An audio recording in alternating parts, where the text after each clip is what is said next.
in class 9, which is force and laws of motion. The reason why I'm saying this chapter is quite easy is because it doesn't have a lot of things that you should focus on. Rather, these are the things that you have already learned in the previous class. So it's not going to be hard because there are not a lot of new concepts. And the newer concepts are also pretty easy. So we're going to be starting on with the topic without any further ado. So let's get started. The first word in the name of the chapter is force. What is force? Force, as we know from 8th class, force is any push or pull applied by an object. ये चीजें हम 8th class में पढ़ चुके हैं. 8th class में हमने ये भी पढ़ा था कि जो फोर्स है उसकी SI यूनिट जो है न्यूटन होती है. फोर्स को डिनोट किया जाता है by the letter F. Force जो है कई टाइप्स के हो सकते हैं, जैसे कॉन्टैक्ट एंड नॉन कॉन्टैक्ट और unbalanced and balanced. In this chapter, we are going to be focusing on the unbalanced and balanced part. In its class, हमने ये पढ़ा है कि the balanced force is when the net force, meaning the total amount of force is equal to 0. And an unbalanced force is when the total amount of force is not equal to 0. ठीक है? Now, let's understand this with a very simple example. Tug of war game. In a game of tug of war, you know, दो teams होती है हमारे पास tug of war के game में, जो कि जो है एक रस्सी को खींचती है in their direction, towards their direction. ठीक है, तो जो फोर्स क्या होते हैं ना वो अपोजिट साइड्स में लगता है. अब हम एक एग्जांपल लेते हैं. जैसे कि हमने दो टीम्स बनाई, टीम ए, टीम बी. ठीक है, टीम ए में से एक ने लगाया 100 न्यूटन फोर्स, एक ने लगाया 50 न्यूटन फोर्स और एक ने लगाया 150 न्यूटन फोर्स. ठीक है, किस डायरेक्शन में? अपनी डायरेक्शन में, that is in left direction. Team B के लोगों ने क्या किया? एक ने लगाया 90 न्यूटन फोर्स, एक ने लगाया 110 न्यूटन फोर्स और एक ने लगाया 400 newton force. Let's just take an example. और इन्होंने क्या पे लगाया? In the right direction, meaning towards the opposite directions. अब क्या हुआ? देखो, टीम ए में से 100 प्लस 50, 150, 150 प्लस 150, 300 न्यूटन फोर्स. यहाँ पे क्या हुआ? 90 plus 110, 200 and 200 plus 400 is equal to 600 newton. ठीक है, अगर हम यहाँ पे नेट फोर्स निकालें, मतलब कि टीम बी का जो टोटल फोर्स था उसमें से हम टीम ए के फोर्स को अगर माइनस कर दें तो हमारे पास क्या आएगा? 300 Newton force. In which direction? Towards the right direction. इसमें क्या हुआ? The total force was not equal to 0, indicating that this is an unbalanced force. And unbalanced forces की स्पेशल बात ये होती है कि जो unbalanced force होता है उसमें कोई रिजल्ट मिलता है. ठीक है, इस unbalanced force से रिजल्ट क्या मिला कि जो रोप थी वो किस साइड चली गई? राइट साइड पे. तो क्या हुआ? टीम बी जो है जीत गई. अब हम चलो एक और एग्जांपल लेते हैं. इस एग्जांपल में हम क्या कर रहे हैं कि जो है हम टीम बी में कोई और आ गए, कोई और प्लेयर्स जो है टीम बी के पार्टिसिपेट कर रहे हैं. ठीक है, इस टीम में क्या हुआ? जो प्लेयर्स है वो कितना फोर्स लगा रहे हैं देखते हैं. पहला जो पर्सन है वो लगा रहा है 100 न्यूटन फोर्स, दूसरा पर्सन भी 100 न्यूटन फोर्स, तीसरा पर्सन भी 100 न्यूटन फोर्स. यहाँ पे 300 न्यूटन फोर्स लगा, यहाँ से भी 300 न्यूटन फोर्स लगा है. अब हमें क्या मिला? ये दोनों फोर्सेस इक्वल है. अगर हम इन्हें कैंसिल आउट कर दें तो आंसर क्या आएगा? 0 न्यूटन. इससे हमें क्या पता चलता है? That this is a balanced force. And balanced forces की क्या खास बात होती है? इसमें हमें कोई चेंज देखने को नहीं मिलता है, meaning the rope stage stable. ना ही वो राइट की तरफ मूव करती है और ना ही वो लेफ्ट की तरफ मूव करती है. This is what we know about forces, balanced and unbalanced. And this is what we have learned in class 8 till class 8. But now in class 9 we are going to be going on the second part of the chapter, which is the laws of motion. Newton ने बनाए थे 3 laws of motion. First law, second law and third law. And these laws are completely different from each other. But in laws की बहुत ज़्यादा importance भी है and they are very easy to learn. So let's get started on this topic now. First, we have the first law of motion. Newton's first law of motion states that कि जो है an object stays in motion until it is disturbed, until an external force is acted upon it, and an object stays in rest until it is disturbed or an external force is acted upon it. इसका मतलब क्या हुआ? एक जो object है वो अपनी state of motion में ही रहेगा, वो तब तक मोशन में रहेगा जब तक उस पर कोई एक्सटर्नल फोर्स एक्ट नहीं करती है, एंड एक ऑब्जेक्ट तब तक रेस्ट पे रहेगा जब तक उस पे कोई एक्सटर्नल फोर्स एक्ट नहीं करती है। ठीक है, मतलब कि it's a very simple law, ये तो हम सबको ही पता है। हम किसी चीज को तब तक नहीं रोक सकते जब तक हम उस पर फोर्स नहीं लगाए। जैसे कि फॉर एग्जाम्पल कि कोई बॉल आ रही है, ठीक है, जैसे किसी बॉलर ने बॉल फेंकी और जैसे बैट्समैन ने उसे हिट किया, तब तक उस बॉल को रोका नहीं जा सकता जब तक कोई इंसान उसे पकड़ ना ले, मतलब कि उसमें फोर्स ना लगाए। ठीक है, सेम थिंग अगर कि कोई ऑब्जेक्ट स्टिल है, जैसे कि अगर यहाँ पे कोई चीज है, जैसे ये जैसे ये व्हाइट बोर्ड है, ठीक है, जब तक इस ऑब्जेक्ट पे कोई फोर्स ना लगाई जाए तब तक ये स्टिल रहेगा। यानी कि जब तक इसे उठाया ना जाए, जब तक इसे कहीं ऐसे पुश ना किया जाए, तब तक ये व्हाइट बोर्ड स्टिल रहेगा, स्टेशनरी रहेगा। It is a very simple law, the first law of motion. इसी लॉ को लेकर एक बात आती है, inertia. What is inertia? Inertia को मैं मानती हूँ एज ढीठपन। ठीक है, ये ढीठपन है। जैसे इनर्शिया ये होता है कि जैसे कि a body's resistance to its change of state in its change of rest और मोशन। मतलब कि उस बॉडी का रेजिस्टेंस की मतलब कि वो कितना ज्यादा अपने स्टेट में, मतलब कि अपने स्टेट ऑफ रेस्ट या अपने स्टेट ऑफ मोशन में चेंज लाने पे वो कितना रेजिस्ट करता है। मतलब जैसे कि अगर कोई बॉडी स्टिल है, स्टेशनरी है, मतलब कि एट रेस्ट है, तो वो बॉडी कितना ज्यादा रेजिस्ट करेगी टू एन अप्लाइड फोर्स, कि वो अपने जो है स्टेट ऑफ रेस्ट को कितना ज्यादा चेंज होने से रेजिस्ट करेगी। या फिर अगर कोई बॉडी मोशन में है तो वो कितना ज्यादा उस चेंज को, अगर कोई फोर्स उस पर अप्लाई हो रहा है तो वो कितना ज्यादा उस चीज को रेजिस्ट करेगी।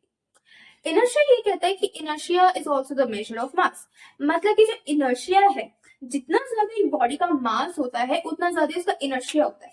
अब आप खुद ही सोचो, if I tell you to move a coin and move a car, which one would be easier for you to do? Of course हम कॉइन को इजिली मूव कर पाएंगे, but would it be easy enough for us to move that car as well? नहीं, car को हम कितना ज्यादा भी पुश करें, अगर हमें उतनी स्ट्रेंथ आ जाती है तभी हम उस चीज को पुश कर लेंगे। It's not an easy task to do, हमें ज्यादा फोर्स लगानी पड़ेगी। इसका मतलब क्या है कि जो कार की जो रेजिस्टेंस है, it is far more than the resistance of the coin. कि कॉइन को जो थोड़ा सा फ्लिक भी कर दो तो कॉइन मोशन में आ जाएगा। It will change the state of rest. This is inertia, यानी कि an object's resistance to its change in its state of rest or motion. अब हम इनर्शिया के दोनों टाइप्स को भी समझेंगे by taking two examples. ठीक है, imagine you're in a train. Okay, the train is moving and moving. Yeah, let's say you're in a metro, and suddenly the metro or the train stops. Suddenly you will be falling like this. मतलब कि तुम आगे की तरफ जो है लीन हो जाओगे, we will almost be falling, मतलब तुम गिरने लग जाओगे इन द फॉरवर्ड डायरेक्शन। जैसे ही द ट्रेन और the metro will come to an abrupt halt. ये ऐसा क्यों होता है? कभी आपने रीजन सोचा है? It is because of this inertia. हमारा जो अपर बॉडी है और जो हमारी लोअर बॉडी है, दोनों ही मोशन में होती है। जो है ट्रेन या जो बस है या फिर जो मेट्रो है, जब वो मोशन में होती है तो हमारी बॉडी भी उसके साथ मोशन में ही होती है। ठीक है, और जैसे ही वो ट्रेन एक स्टॉप पे आती है तो हमारे सडनली हमारे लेग्स भी स्टॉप पे जाते हैं, मतलब जो हमारी लोअर बॉडी है वो भी स्टॉप पे आ जाती है। क्यों? क्योंकि it is connected to the train. अचानक से वो भी स्टॉप कर जाती है।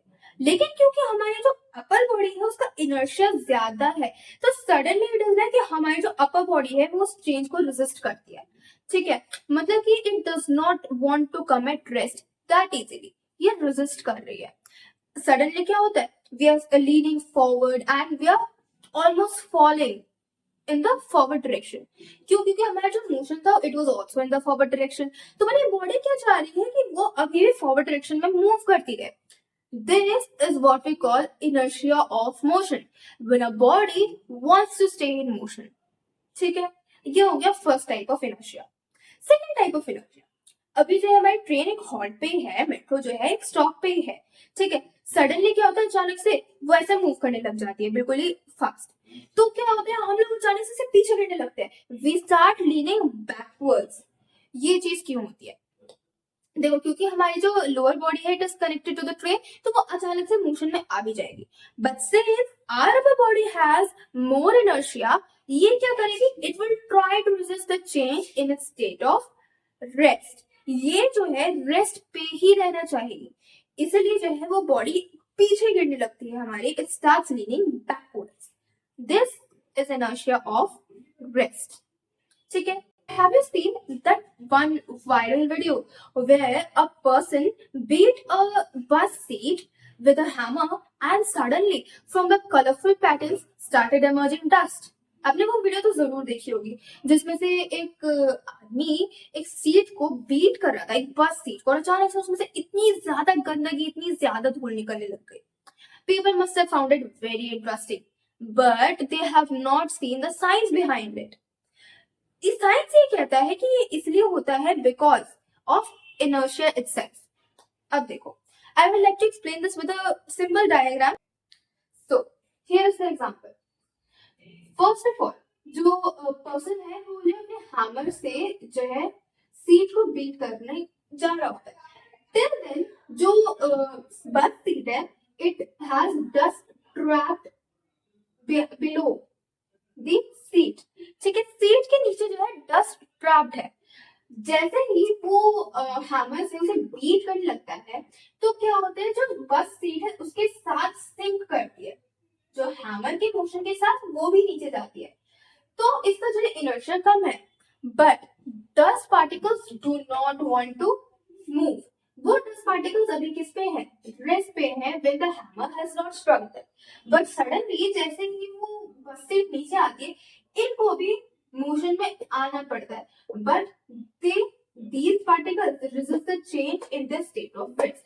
तो क्या होता है, जो डस्ट पार्टिकल्स आते हैं वो सडनली ऊपर आ जाते हैं, क्योंकि जैसे सीट नीचे हुई, ये डस्ट पार्टिकल्स तो अपनी ही जगह पर है बिकॉज ऑफ द इनर्शिया। तो सडनली क्या हुआ, जैसे ही इस हैमर को रिट्रैक्ट किया गया, जैसे ही जो बस सीट है वो अपनी इनिशियल पोजीशन पे आई, जो डस्ट पार्टिकल्स थे वो अचानक से सीट के ऊपर आ गए। And this is what we call inertia of rest, जो कि हमने उस वायरल वीडियो में भी देखा। Science is everywhere, right? Okay, now that the topic of inertia is over, I would like to ask you a question. अच्छा, just let's say एक जो है एक ट्रक है, वो जो है अराउंड 500 किलोग्राम्स की है, लेकिन वो जो ट्रक है वो स्टेशनरी है, मतलब जो उसकी वेलोसिटी है वो है 0, ठीक है। अच्छा, अब जो है एक बाइसिकल, ठीक है, उसकी अराउंड जो वेट होगा, उसका जो मास होगा वो अराउंड होगा, लेट्स से मैं कोई रैंडम वैल्यू लेती हूँ, 25 किलोग्राम्स, ठीक है। एंड जो है उसकी वेलोसिटी है अराउंड 90 मीटर पर सेकेंड, ठीक है। It's just a random value that I am putting up, ठीक है। तो इफ आई आस्क यू कि अगर तो दोनों ही तुम्हारे सामने हो और अचानक से तुम लोग कोलाइड कर जाओ, तो तुम्हें ज्यादा इम्पैक्ट किससे पड़ेगा, उस ट्रक से जो कि 500 किलोग्राम की है, या फिर उस बाइसिकल से जो कि सिर्फ अराउंड 25 किलोग्राम की है? ये जो है हमारे लिए पता चलाना इट्स वेरी हार्ड, ठीक है, क्योंकि हम एक असम्पशन तो ले नहीं सकते इसमें, क्योंकि दोनों की वैल्यूज अलग है, हमें कैसे पता कि किससे हमें ज्यादा इम्पैक्ट पड़ेगा। इसलिए we have a term in science that is known as momentum. We can say momentum is the product of mass and velocity. ठीक है, मोमेंटम से हम ऑफन ये पता लगा सकते हैं कि किस चीज से हमें ज्यादा इम्पैक्ट पड़ेगा। जिस चीज का जितना ज्यादा मोमेंटम होगा, उस चीज का उतना ज्यादा हमें इम्पैक्ट पड़ेगा। मोमेंटम को अगर हमें मेजर करना है, we can multiply the mass and the velocity of an object to get the momentum of an object। क्योंकि जो मोमेंटम है it is the product of mass and velocity. इसकी जो एसआई यूनिट होती है इट इज किलोग्राम्स मीटर पर second. क्योंकि जो मास है उसकी एसआई यूनिट होती है किलोग्राम्स एंड जो वेलोसिटी है उसकी जो एसआई यूनिट होती है वो होती है मीटर पर second. Another special thing is that कि क्योंकि जो velocity है वो है एक vector quantity meaning it depends on direction, इसलिए जो मोमेंटम है it is also vector quantity, it depends on direction. After this the next thing that we need to talk about is the second law of motion. मैंने बताया था कि जितना ज्यादा एक बॉडी का मोमेंटम होता है उतना ज्यादा उसका फोर्स जो है उसका जो इम्पैक्ट पड़ता है किसी बॉडी पे, that is the second law of motion. The second law of motion stated by Newton states that the rate of change of momentum of a body is directly proportional to this force exerted by the body. Now let's dive deeper into the statement. ठीक है, ये statement ये कहती है the rate of change of momentum of an object is directly proportional to the force exerted by the object. ठीक है, ये rate of change of momentum क्या चीज है? देखो, चेंज ऑफ मोमेंटम यानी कि final momentum minus initial momentum which is mv minus mu and क्योंकि we have stated rate here यानी कि upon time. This statement says that the rate of change of momentum is directly proportional to the force exerted यानी कि F is directly proportional to mv minus mu upon t. This is what this statement explains. But do you see something similar in this equation? Yes, v minus u upon t. हम यहाँ पे मास को बाहर लेकर जो है v minus u upon t को अंदर ले सकते हैं, राइट? ये v minus u upon t है क्या by the way? It is acceleration, which is equal to the force is directly proportional to the product of mass and acceleration. ठीक है, अब क्योंकि हम इक्वेशन में ये डायरेक्टली प्रोपोर्शनल का जो सिंबल है ये हम लगा नहीं सकते, we have to remove this. Instead हम क्या करते हैं, वी जो है replace this sign of directly proportional to equals to and then add a constant.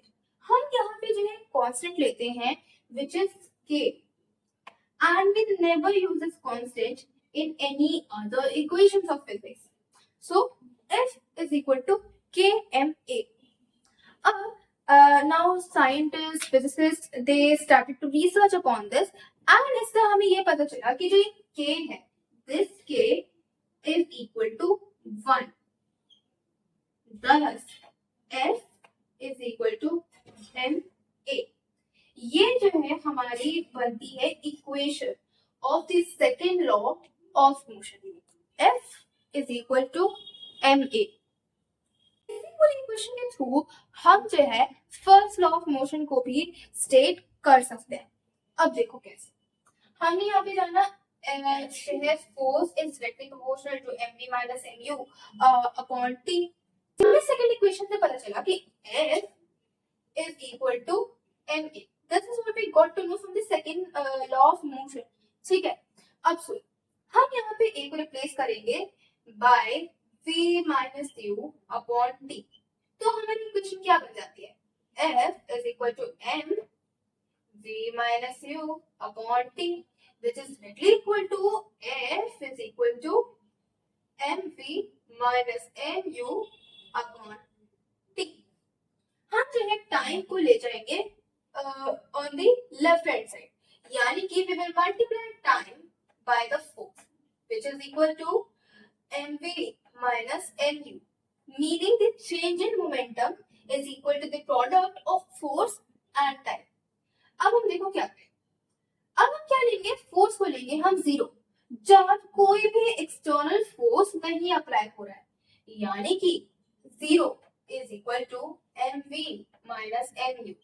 हमने कर दिया v minus u को साइड, यानी कि हम जो है हमने मास को ले लिया कॉमन। ठीक है, अब देखो मास can never be 0, it is a fact, mass can never be 0, यानी कि 0 is equal to v minus u मतलब कि final velocity minus initial velocity is equal to 0। इससे हमें क्या पता चलता है? Final velocity is equal to initial velocity, यानी कि an object will stay in rest until an external force is applied on it। यानी कि अगर किसी की इनिशियल वेलोसिटी 0 है तो उसकी फाइनल वेलोसिटी तब तक 0 रहेगी जब तक जो है कोई एक्सटर्नल फोर्स उस पर अप्लाई नहीं हो रहा। Same thing goes for when an object is in motion.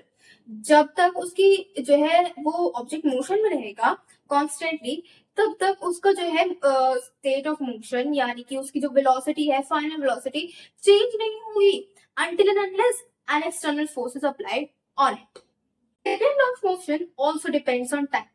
अब देखो कि हमने जो है ये पूरी इक्वेशन सॉल्व की थी जिसमें हमें पता चला था कि इसमें जो है rate of change of momentum यानी कि अपॉन टाइम। तो जितना हम लोग जो है टाइम को इंक्रीज करेंगे उतना ही जो फोर्स होगा वो डिक्रीज होता जाएगा, because time and force are inversely proportional. ठीक है, तो अब देखो हम इसे एग्जाम्पल के थ्रू समझते हैं। जैसे कि कोई फील्डर है जो कि बॉल पकड़ रहा होता है, as we know in cricket.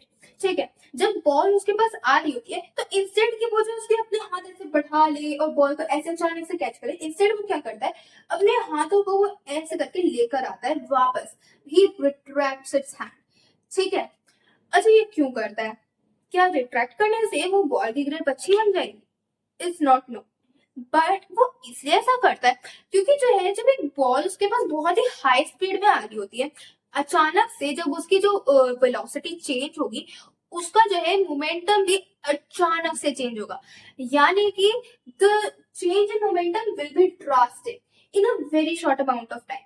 थोड़ा सा ही टाइम लगा और अचानक से उसका जो है मोमेंटम बिल्कुल चेंज हुआ।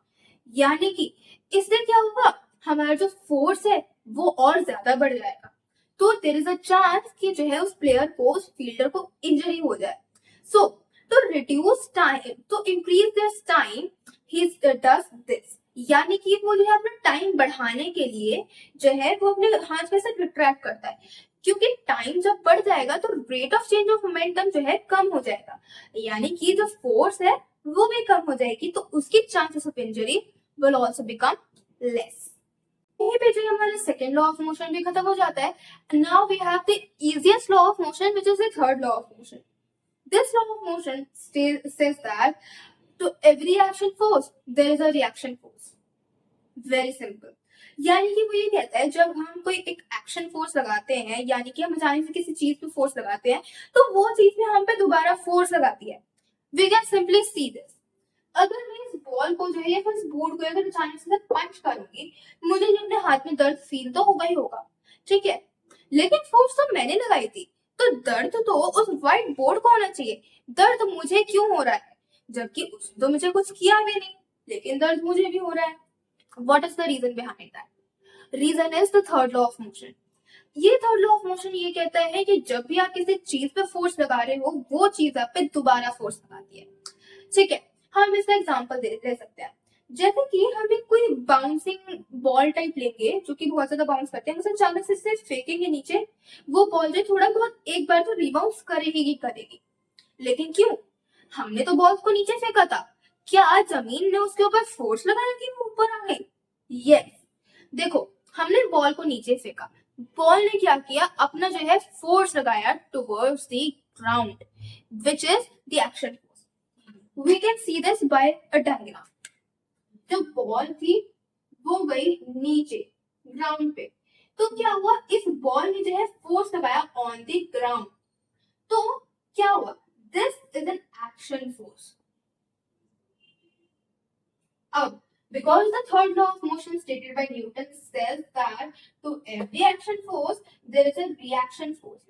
तो क्या हुआ, इस बॉल पे भी in the opposite direction ground ने अपना फोर्स लगाया which is known as the reaction force। इस चीज में क्या हुआ, जो फोर्स लगा it was in the opposite direction and it was towards the other object which applied the action force। एक और एग्जांपल इसका ले सकते हैं स्विमर का। जैसे कोई स्विमर है, अगर if you have ever tried swimming, you have seen कि जो है you have to push the water back, तुम्हें जो है अपने वाटर को ऐसे पीछे पीछे पुश करना होता है, only then you can swim. या फिर अगर हम रोइंग भी करते हैं, कोई नाव भी चलाते हैं, तो हम जो है क्या करते हैं ना, उस जो रो होता है उससे हम इसे पीछे करते हैं, पानी को हम पीछे ले जाते हैं। पीछे करने से क्या हम आगे बढ़ते हैं? यस, क्योंकि जब हम एक एक्शन फोर्स लगा रहे होते हैं पानी पे इन द बैकवर्ड्स, जो हम जब पीछे लगाते हैं फोर्स को, तो जो पानी है वो वहां पे आगे फोर्स लगाता है, which is a reaction force. There are so many other examples for this, but you just have to search for them. You will see science everywhere, I guarantee you. And this was the chapter of force and laws of motion. ठीक है, I have only explained the force and the laws of motion, but there is also a special law, which is the law of conservation of momentum. The reason why I'm not explaining it in this video because the videos are getting way too long, and thus I will be explaining it shortly but surely in another video. So stay tuned for that video. And if you like this short video, then make sure to like this video, subscribe to my channel, and hit the bell icon for more such videos. I'll see you in the next video. Stay tuned, like, share, and subscribe. Till then, bye.